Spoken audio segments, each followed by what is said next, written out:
Hello, and welcome to Rallying the Forge. I'm your host, Sol. Welcome to the episode of Rallying the Forge. I'm Solimer, and today's episode we're going to be going over set 4 Nekrium creatures. We're going to have 2 Darkforged creatures, 5 non-forged creatures. We'll have a creature that we think they could have designed a little differently, and we'll have a really good forged creature combination that I think can be really strong in the right circumstances. So before we jump into that, though, it is Shadows Over Solis Championship Week. So that means this Saturday at whatever time it's going to be in your part of the world, the championship's going to be happening, and it's going to be a very, very competitive event. Obviously, it's a gold event, so silver and gold decks only. And I will be streaming my matches. I'll be also trying to record them. And, so I will be giving away a set 4 booster code during my stream, or at the end of my stream, more likely. I will give anyone who comes to watch the stream and participates in chat, I will enter you in to win that booster. One person will get a booster. So please join me Saturday and participate in the stream and watch some of the matches. They should be pretty good. Hopefully I do well.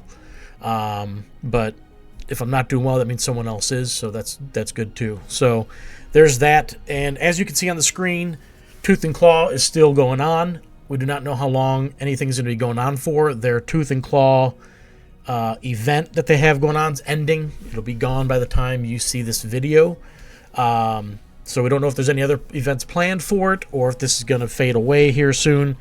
No idea. So if you haven't got your decks and you were thinking about it, now's the time to get them before they're gone. We don't know if this is going to be something that comes back and you can buy the packs again later, or if this was a one-time thing.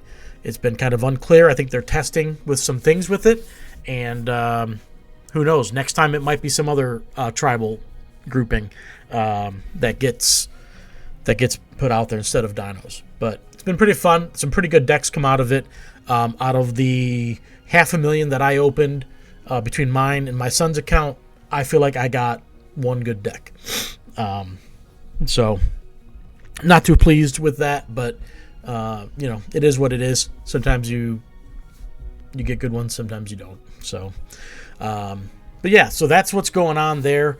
If you do not have a silver deck for Saturday, I will say Friday night, US time, SolForge is going to try to run a silver constructed. We need 9 or more people to participate for it to be silver. Top 2 placings will have their decks silvered. So this is another opportunity for you to get a silver deck if you don't have one. Remember, you only need half of your deck to be silver or gold to play in the event Saturday. So please join us and have some fun. Expect it to be very competitive. And as people may be testing their decks out for Saturday or be trying to silver really good decks for Saturday. So come play, see how you do. Hopefully if you need that silver deck, you can get it. But otherwise, we're going to jump into the Nekrium creatures. And again, as with all these videos, please let me know your thoughts. Did I overrank something, underrank something? Am I wrong about anything? I feel like Nekrium was the easiest of the 4 factions to do. I had no problem finding good creatures, which really is kind of a disturbing problem, in my opinion, because I think everyone is tired of Nekrium just always being good, no matter what. No matter what. So let's jump into it here. The first one up, we're going to do the 2 Darkforged creatures, and this one I think is the best. There's a couple that I really liked. This one I think has the potential to be almost overpowered. It's really strong in my opinion. If you get your health below those marks, get these out early in the cycles on cycle. These can be so strong. They don't have to even kill the creature. They just need to avoid death, and you're going to get to kill or destroy a creature at the end of a turn. So people are always trying to get rid of this off the board as soon as it hits, just because it's so dangerous, especially when your health is at that level. So this card, super dangerous, and it has mobility. It can evade death a little bit. It's got high health. Does not have strong attack. That's kind of the reason why the original design was, it had a strong ability, but it doesn't have any attack really to do anything, so you need to pump it up. And if you do, you've got something, but you got to kind of invest in it to make it really strong. This version, you just need low health. Get your health below, and Darkforged loves low health. They love doing damage to themselves and your opponent, bringing your health down so you can get advantages that can be sometimes overpowered, like this one, in my opinion. The next one, I debated about this one because I like it. I think it's a really, really strong card in Darkforged decks. Some people might have had a different card there. There's choices with Nekrium. They don't have. It wasn't like these are the only two good ones and everything else sucked. No, they have these two, plus there's a couple other ones that are halfway decent. So, but this one I really like. I really like this with, you just lose health, which in Darkforged decks, again, you should be having happen. And you can destroy a creature instead of having to have a creature destroyed of yours to get it the benefit. It's just lose some health. So it's I feel like it's a little easier to trigger, especially with the Darkforged deck design, although you may need to have two Darkforged decks to make sure you have that health loss going. But there's lots of good options to pair this type of deck with if you have this and the Cacklebones. So this was my second choice. Again, you could argue for a lot of any of the other Darkforged cards, or at least a couple of them from Nekrium. They have a lot of really good creatures, which was not terribly surprising, honestly. So now we'll get into my top 5.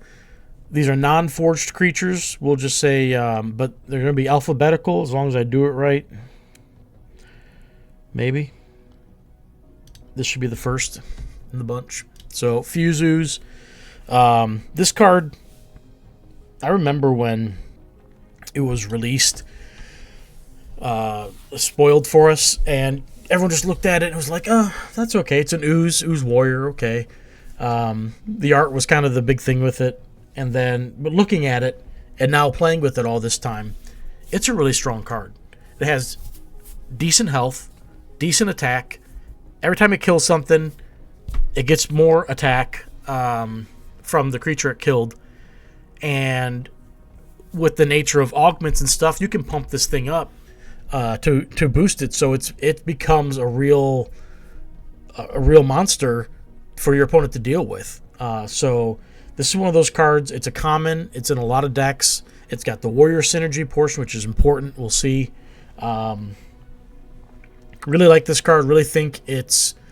no one's ever sad to see this in their deck, I don't think. So this is one of the top 5 in my opinion, but that's just me. The next card we've got alphabetically here. I'd hate to do this and be like, oh, it's alphabetical, and then not get it right. This might be the best card in the entire set. It's KC Kid. You can see, I can zoom in on here.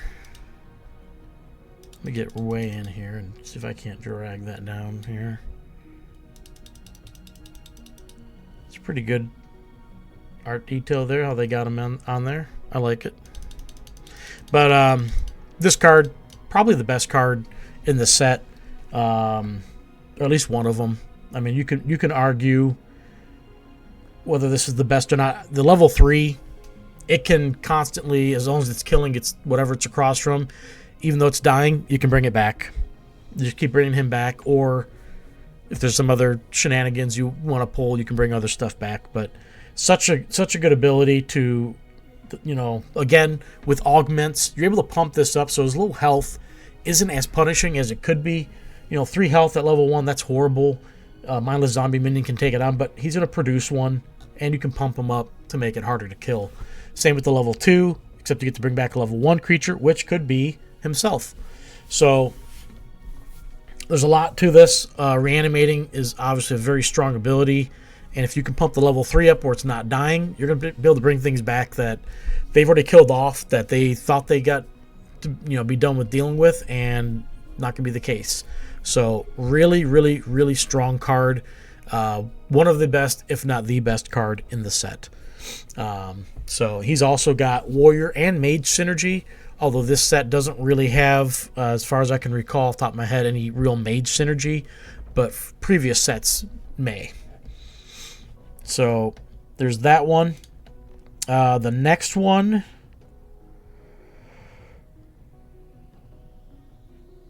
another card that I think it's good. I don't think it's as overpowering as everyone said it was going to be. Maybe it's just that it hasn't been in the right deck or right mix yet. Don't get me wrong, the card can be impactful. That level 3, if you get it at the right time and use it at that right time, it can be devastating. But at the same time, you could have a level 1 hand and they're playing it and they get a level 1 card out of you. And, you know, might not be so devastating. So, but definitely a strong card. You get a really good body, and you get to discard a card from their hand. So, and at level 3, you play that card instead. So, yeah. This card, everyone's saying it was going to be bonkers and the most OP card. I don't think that's the case. I mean, definitely it's a top 5 card in Nekrium. I don't know where it fits in the overall of the entire set for creatures, but I think it's no better than 4th for Nekrium, which maybe that's because Nekrium just has too many good creatures. But yeah, it's funny because Nekrium, I really had no problem pulling up which creatures were going to be best. I didn't have to debate any, be like, well, I chose this one instead of a different one. I didn't have any of that problem. The only problem I had was I had more than 5, but I found a way around that, which you'll see. The next card we're going to show,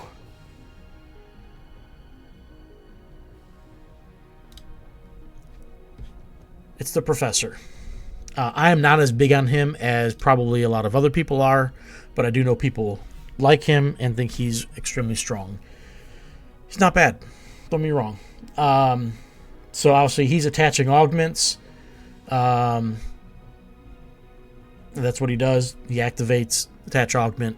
Again, so in contrast to Aloyan, Nekrium gets activate, Aloyan gets deploy. And it's mind-boggling to me why their internal thought process on this. It's like they don't playtest any of their abilities that they put on creatures and think about how they're going to play. I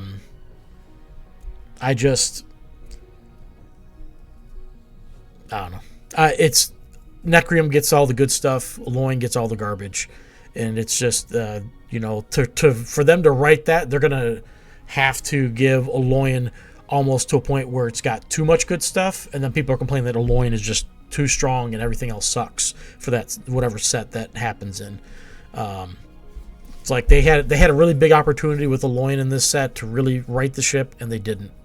I know they probably thought they were doing it, but it didn't happen, and it's kind of disappointing, honestly.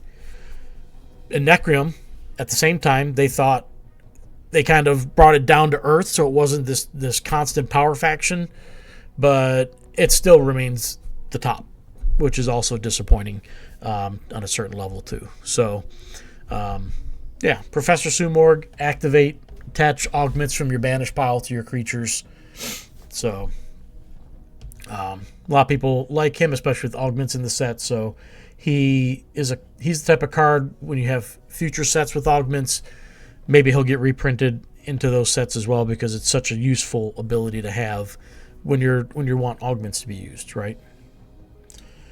Okay, so we've done what? That's 4. This is going to be 5. This will be the last one. Queen's Assassin. Absolutely think this card is awesome. One, it's a warrior, so it fits in with warrior synergies. It's a 6/6, 7/7, 8/8. Obviously, the level 1's good body size. 2 and 3 is undersized, but its ability, its slay ability, is so good. And if you can pump it up, which is obviously what people are going to try and do, or have it where it's killing something smaller so it survives, it gets health back and does damage to the enemy. And it can do this every turn. It can proc off of other things where you're killing creatures or whatnot. So lots of utility with this card, and I think it's just such a good creature. Just so strong because it gets health back, and if it doesn't eat a bunch of health damage and have its health reduced too much, it can actually get health back and exceed what it had, so can make it even harder to kill. So really like this card, and it's really good with as a warrior. It can get some big buffs from that. Not really much else to say about it. Obviously the slay ability is where its power is truly at. So I'm going to jump to the card I think they screwed up the design on and could have done differently. This one's going to be opposite of what all of my other ones have been. So we have Verlana, and don't be wrong, I love Verlana. I think it's a great card. I think it's too strong. I think it's too good. If you compare this to the Alolan version, this card dominates it every which way. There's no... I get that it's limited to warriors, but when all of the good creatures in your set, in this faction in particular, are warriors, what does it matter that you need warriors? You're going to have them. So this is just too strong. This should have been a deploy similar to how Alolan's is, or Alolan should have got activate on theirs as well. And even then, their activate doesn't kill creatures and remove things in front of it. It only makes them 0 attack, so at least you can get a chump block out of it. So again, this is way, way too strong of a card. I think it can borderline on broken. Its power level, it is off the charts. I just think it's too strong, and obviously the design, they meant well. I don't know if they intended to be this that strong as it is, but it should have been toned down. It would still be good if this was like 1, 2, and 3 across the board there. It would still be strong and still be good. Yeah, this card, too strong. I think they screwed up the design with it, and it's too strong. So, and a big sticking point with me is going to be that the Alolan one is on deploy only, and they said that is because it doesn't have a requirement like this has warriors. So it could just be any of your creatures, any opposing creatures, which I get, but at the same time, it's not that broken. I mean, if this isn't broken, why would that one have been broken? It actually might have made Alolan strong enough to be able to actually be played, even if it was just because of that one card. But they screwed that design up, and I feel like this one's just screwed up too because it's too strong. So, I mean, that is some crazy stuff going on here. Not to mention with the abilities to, or cards to ready creatures, you can use it multiple times in a turn. Nekrium has a lot of reanimate. You can bring it back on the board. They're hard enough to kill already. So there's so much going into this. I'd be surprised if anyone said, "Oh no, this is perfect power level." Not too strong. Unless your argument is that every other card in the game needs to be buffed up, because this card is crazy, has a crazy power level. It's not the most powerful card in the game, don't get me wrong, but in this set, I think it very well may be. And for this set, I think it's the most broken card in the set. But that's just my opinion. I think it would have been better toned down. I think it still would have been very good. Just would not have been as crippling as it can be. So that's just my opinion, though. The last card we're going to go over is a very cool forged combination for a forged creature. So we have Corrosive Siphoner. So this has Slay, gives enemy creature minus health and attack. Has the deploy. If a creature was destroyed this turn, enemy creature gets minus health and attack. So I had this happen against me a long time ago now. Someone played this. Obviously, a creature was destroyed, and they got to use their deploy, and then they, because they slayed whatever it was, they got to use their slay ability. And I had some 2/2s on the board. I think I was playing Aloy, had some gizmos out there, and they just chained across my board and killed everything. And it was pretty cool. Annoying to see, but it's pretty cool also to see that combo in place.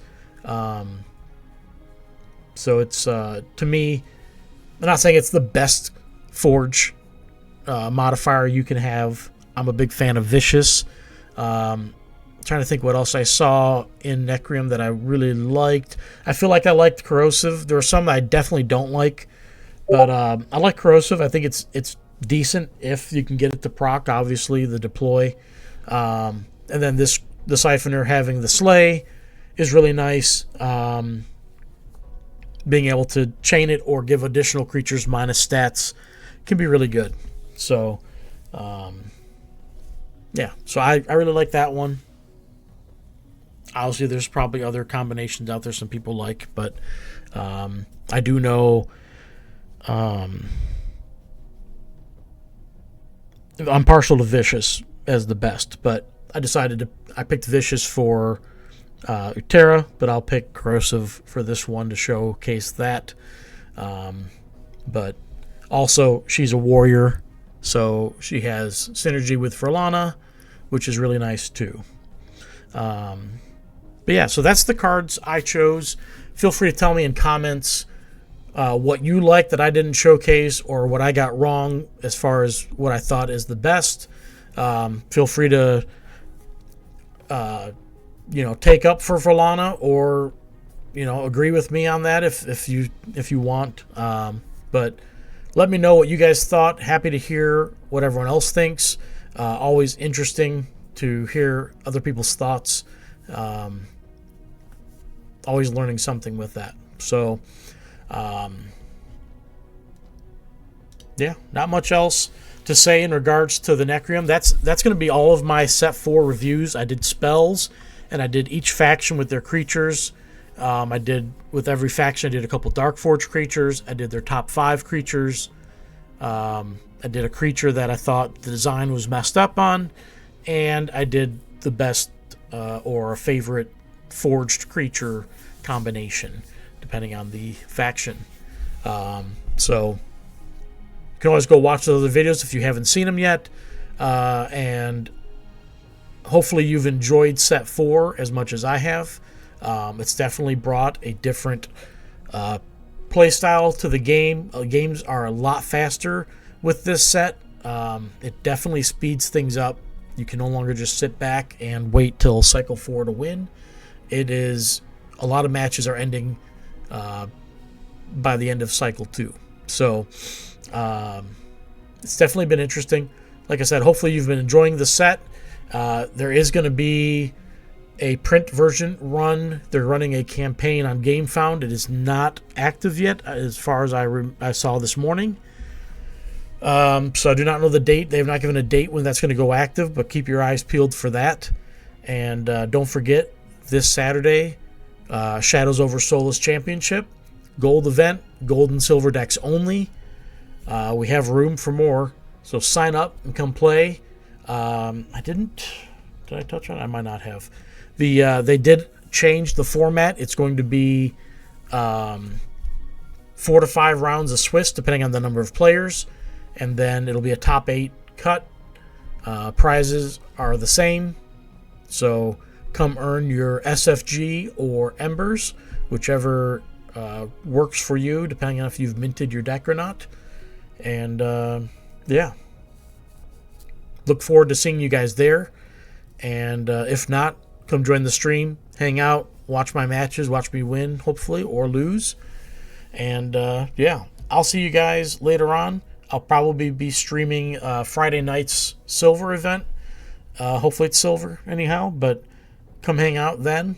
I may have a stream before then. I may not. No idea what's going to happen later this week, but look forward to seeing you guys in and around the game. Take care. See you guys later. This has been an episode of Rallying the Forge. Thank you, and we'll see you next time.